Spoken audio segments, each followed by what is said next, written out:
I need to replace this little birdhouse at the top of the clothesline pole. Now the last couple of years this thing has been inhabited by house wrens, and this year they started to work on it and they added extra nesting, but we got so much rain.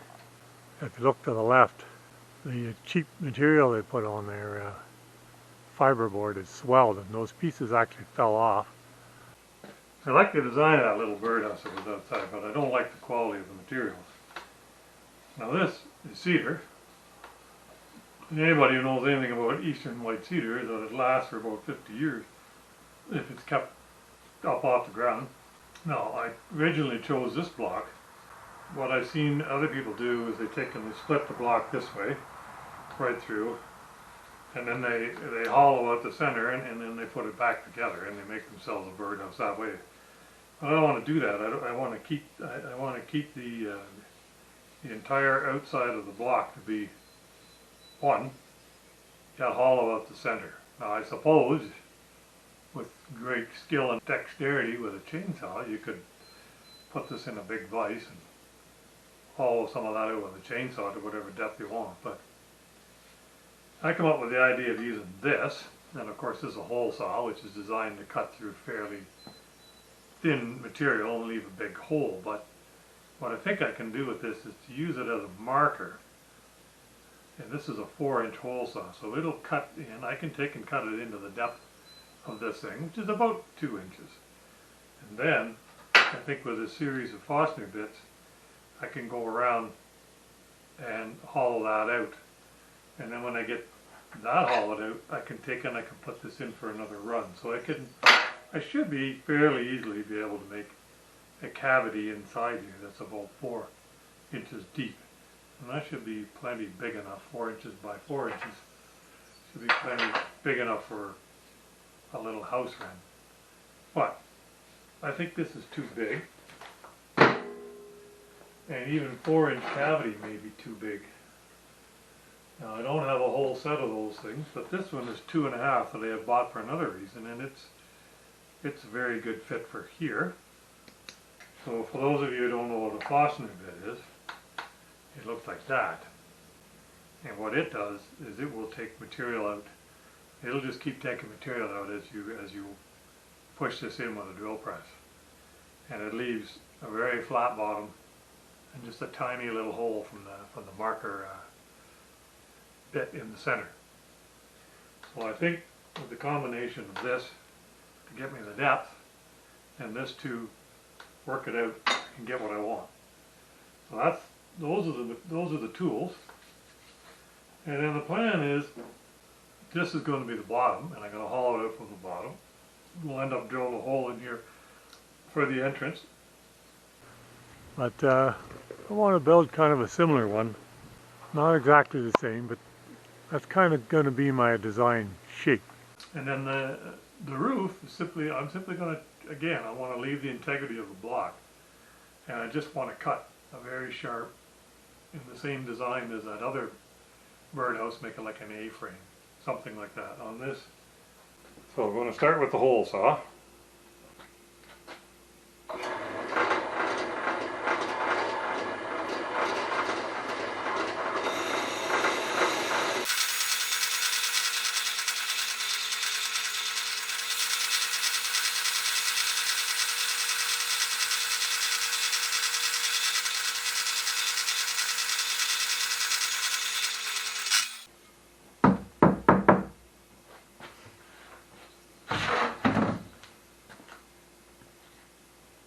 So that gives us a start profile like that, and now I'll take the Forstner bit and ream that down approximately the depth of that blade, about 2 inches.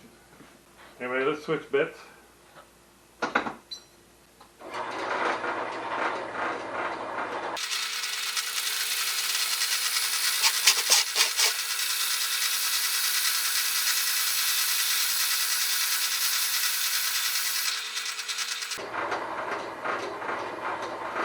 Down in only about half an inch.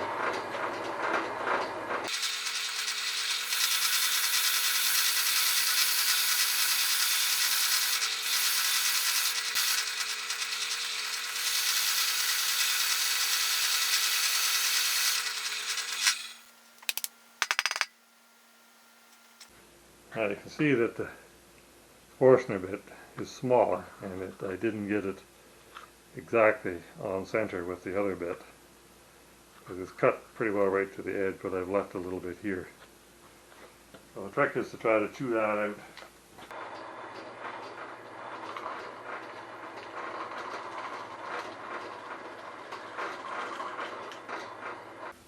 But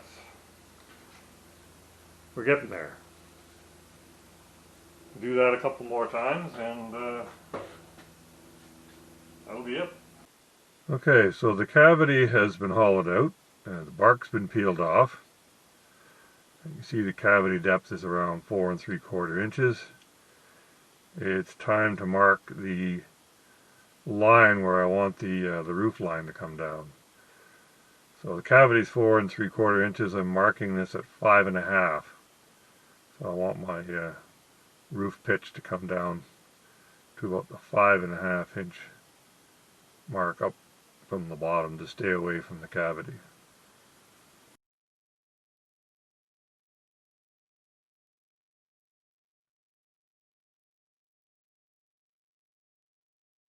Yeah, this looks scary, but I assure you my thumb is a safe distance away.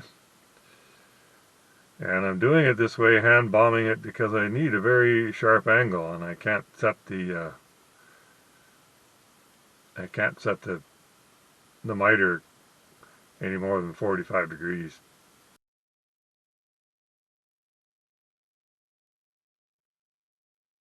And of course, didn't turn out exactly right, so I gave it another trim.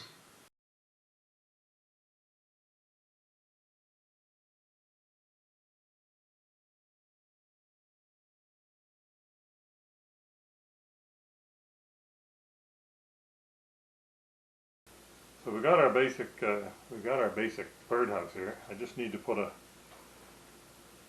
have to decide whether I want the entrance hole here or here. I want it in line with the roof so the water isn't running down over the hole. The cavity depth is 4 and almost 4 3/4 inches. I'm going to set the center of the hole at 3 1/2. So I'm going to start with a 7/8 hole. We only want small birds in here. And we want to keep certain big birds out. House wrens we like. House sparrows we don't.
So now I just need a base.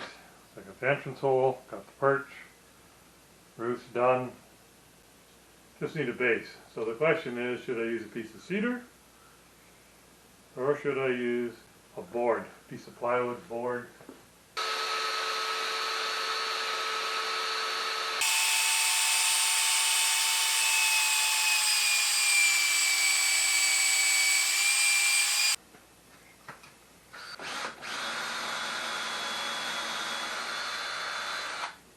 Well, I'm going to screw it on and not glue it on because I may want to take it apart someday.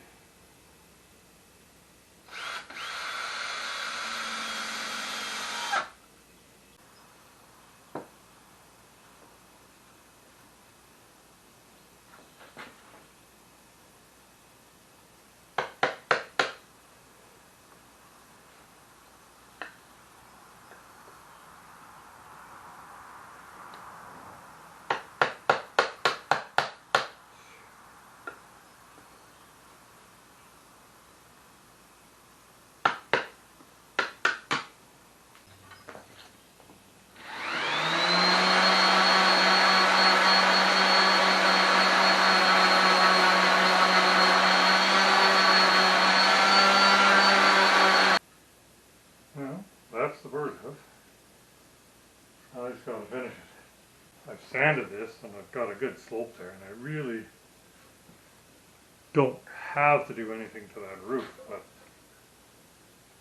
I kind of like the idea of putting a metal roof on here, especially the concept of giving it a bit of an overhang. And then I thought I'd bend these edges in to give it a kind of a gable end look. I kind of like it. I mean, it's a wood birdhouse made out of cedar, and it should last a long time, but that roof's going to give a good runoff. It's going to give the little birds a little bit of an overhang. They can stick their head out without getting wet. I got tons of material in here to which to put a screw. I think I'll just put 1 or 2 roofing screws on each side, and that'll be enough. But first what I want to do is put some kind of a finish on the wood itself. Well, of course the battery died in my camera while I was painting the roof and the bottom portion of the birdhouse. I just used some black leftover trim cloud that I had from painting my trailer, and here I'm putting a sealer coat of varnish over the whole thing, over the trim clad and the wood itself. Is it absolutely necessary? Maybe not, but I like the look.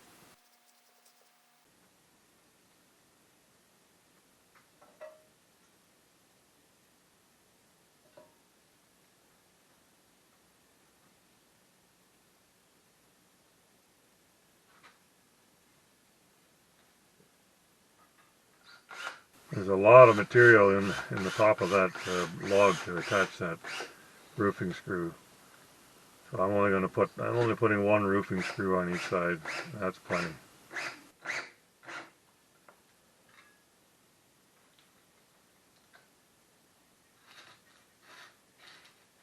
You ain't coming off.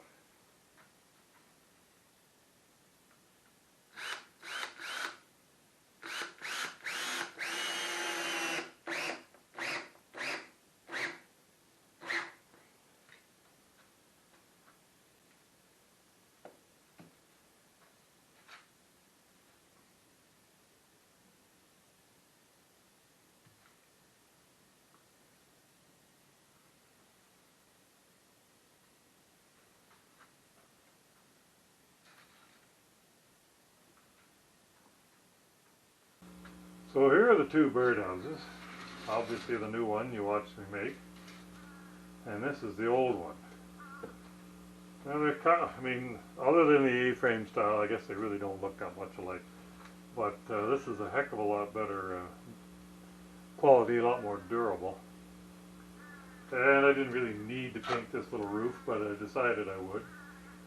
My wife suggested it would be a good idea, and I put a little dot of green color on the end of Pinocchio's nose there. Give it some contrast. But it's interesting what the birds do. Now the birds had started, they had nested in this 2 years in a row, and they started this year. And you can see that they have absolutely filled it with twigs.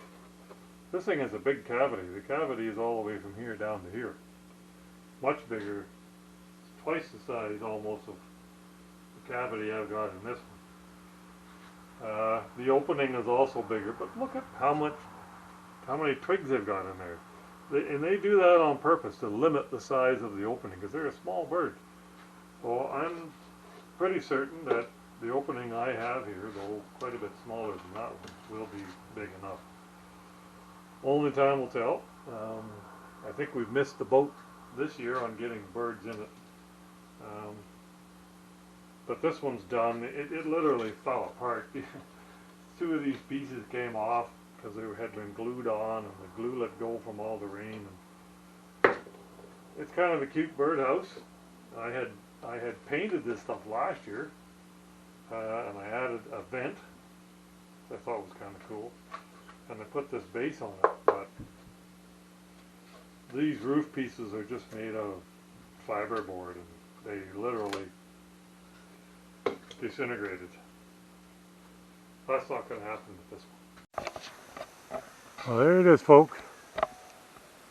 Little green roof there, and well, we got a green roof on the shed over there. I don't think it'll be inhabited this year, but we'll give the little birds a year to get used to it.